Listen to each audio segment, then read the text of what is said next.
नमस्कार, जी न्यूज पर इस खास पेशकश में आप सबका स्वागत है। इतिहास के पन्नों में एक तारीख दर्ज हुई, 15 अगस्त 1947।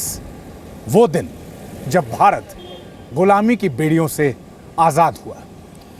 मजबूत और स्वतंत्र भारत की बुनियाद के पीछे बलिदान और त्याग की कई ऐसी कहानियां, कई ऐसे किस्से हैं जिन्हें आज तक आपने न कभी सुना होगा और न ही कहीं पढ़ा होगा। आज इस खास पेशकश में वैसे ही कुछ कहानियां आपके लिए, भारत के स्वाधीनता आंदोलन की कुछ untold stories. At the stroke of the midnight hour, when the world sleeps, India will awake to life and freedom.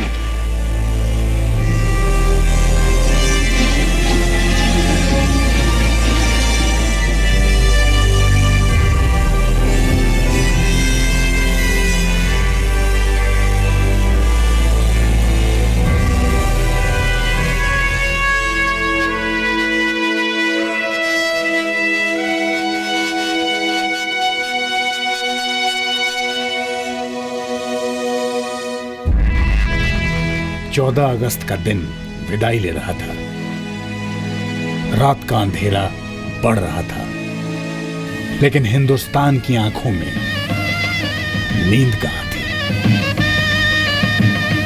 नई दिल्ली सज चुकी थी।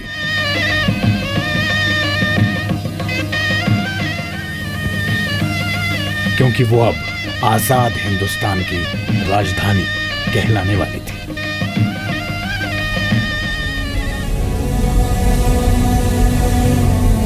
सैकड़ों सालों की गुलामी और जिल्लत से भरी जिंदगी के बाद इस पल को देखने की हसरत हर हिंदुस्तानी के मन में पल रही थी। और तवारीख के पन्नों पर दिन तय हुआ 15 अगस्त 1947।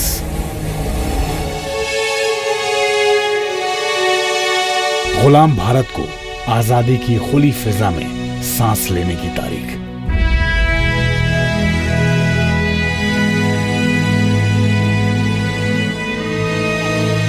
संघर्षों के घाव झेल रहे लोगों पर मरहम की तारीख।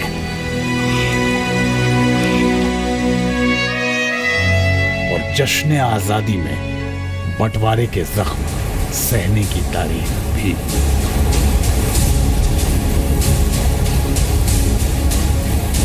हुक्मरानों ने 15 अगस्त 1947 को भारत की आजादी की तारीख भले ही तय की, लेकिन इस तारीख के आसपास कई ऐसी तारीखें और किस्से हैं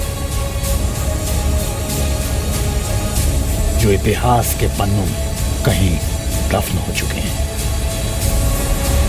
आज मौका है कि हम आपको इतिहास के उन पन्नों को खोलकर बताएं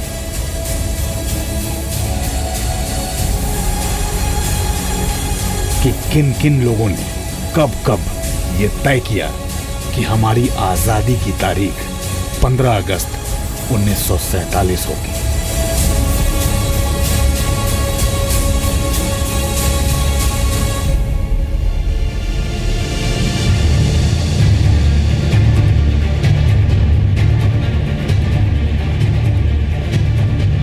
अपनी आजादी को पाने के लिए चल रहा आंदोलन 1940 के दशक में पूरे भारत में फैल चुका था। एक तरफ महात्मा गांधी के सत्य और अहिंसा के हथियार ने अंग्रेजी हुकूमत को परेशान कर रखा था, तो लंबे समय से चल रहे दूसरे विश्व युद्ध ने अंग्रेजी हुकूमत को कमजोर बना दिया। ये वो दौर था जब अंग्रेजी सरकार के पैर भारत में डगमगाने लगे थे। और तब यह फैसला किया गया कि भारत से अंग्रेजी हुकूमत को वापस बुला लिया जाए। और साल 1945 में यह फैसला एक ऐलान में तब्दील हो गया।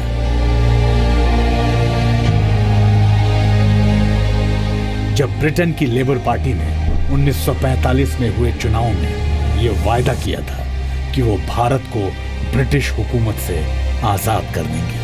जीत के बाद लेबर पार्टी के प्रधानमंत्री क्लेमेंट एटली ने ये घोषणा कर दी कि जून 1948 तक भारत को पूर्ण स्वराज दे दिया जाएगा।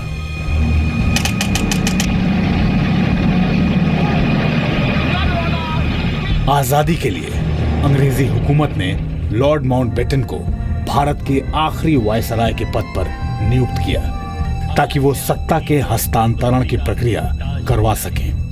तय किया गया कि आजादी 1948 में होगी, लेकिन भारत में बढ़ रहे सांप्रदायिक तनाव के चलते उन्होंने आजादी को अगस्त 1947 में ही देने का फैसला किया। अमृतसर से पहले और लाहौर ख़त्म होता है जब पाकिस्तान का, तो एक छोटा सा हिस्सा नो मैन लैंड कह लीजिए, तो वो उनका काफिला मुसलमानों को इस तरफ जा रहा था, हिंदू और सिखों का इस तरफ जा रहा था।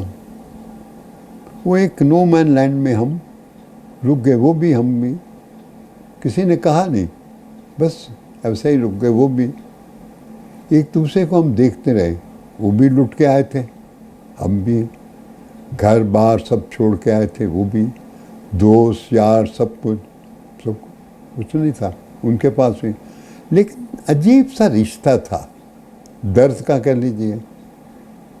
We both were refugees, broken on the rack of history।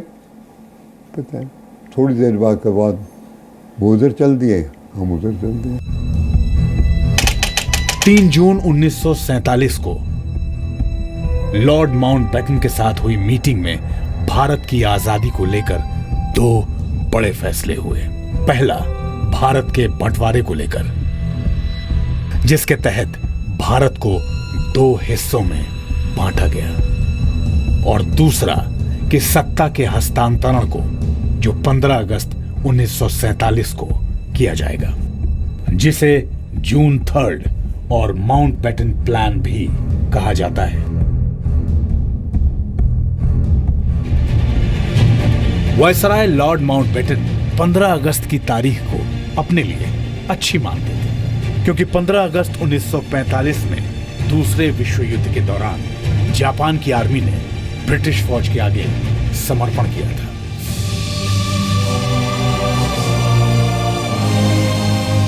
आजादी की तारीख तय होने के बाद देश में जश्न का माहौल बन गया, क्योंकि सदियों के बाद भारत खुली फिजा में मुस्कुरा रहा था।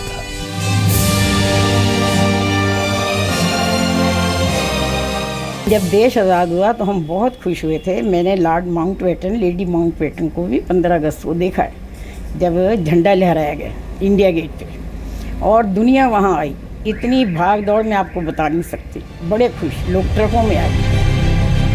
खुशियों से भरे हिंदुस्तान में ये जश्न ज्यादा देर तक नहीं चला, क्योंकि आजादी के जश्न में बंटवारे का तेजाब मिल चुका था। सत्य और अहिंसा से आजादी पाने वाला देश धर्म के आधार पर बंट गया। परिवार खो दिए, आधा परिवार पहुंच पाया, आधा परिवार बर्बाद हो गया, तो उनके लिए क्या खुशी थी। तो ये 1947 जो है ये बड़ा मिक्स फीलिंग का दिन है।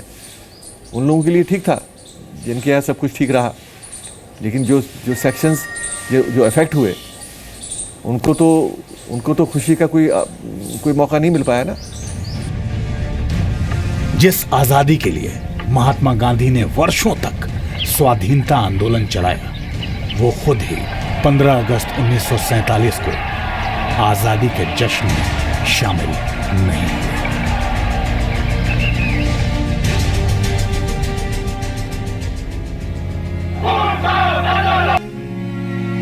15 अगस्त हमारा पहला स्वाधीनता दिवस होगा।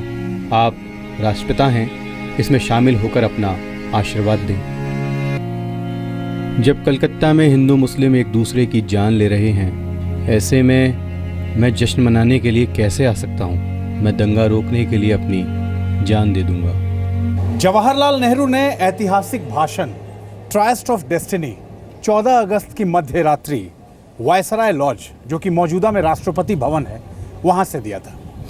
जिस वक्त नेहरू ने यह भाषण दिया था, उस वक्त वो देश के प्रधानमंत्री नहीं बने थे। इस भाषण को पूरी दुनिया ने सुना, लेकिन उस रात महात्मा गांधी 9 बजे ही सोने चले गए थे।